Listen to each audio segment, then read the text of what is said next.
அதற்காகவே பிரத்யோகமாக செய்யப்படுகின்ற யாகம் இது. அப்படி இருக்கிறதுனால இந்த யாகத்தின் பலனை நீங்கள் முழுமையாக பெற வேண்டும். அதுக்காகத்தான் இந்த பதிவு. கன்னிராசி சகோதர சகோதரிகளே, பல இன்னல்களை சந்தித்து கொண்டிருந்தால் இந்த ஆகர்ஷணம் உங்களுக்கு பயன்படும். சங்கடங்களை சந்தித்து கொண்டிருக்கக்கூடிய அந்த சகோதர சகோதரிகளே, கன்னிராசியில் பிறந்திருந்தால் நீங்கள் என்ன செய்ய வேண்டும் என்றால், இந்த இலவச யாகத்தின் வேள்வியிலே கலந்து கொள்ளலாம். கலந்து கொள்ள முடியாத நபர்கள் நேரடியாக அலுவலகத்துக்கு வந்து அந்த யாகத்தின் பலனை பெற்றுக்கொள்ளலாம். அதற்காகத்தான் இந்த பதிவு.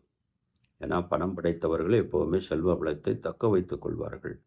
ஆனால் ஏழைகள் அதுபோல வேள்விகளெல்லாம் நடத்த முடியாது. ஒரு மிகப்பெரிய அஸ்வமேத யாகம் செய்ததற்குண்டான பலனை நீங்கள் பெற்றுவிடலாம்.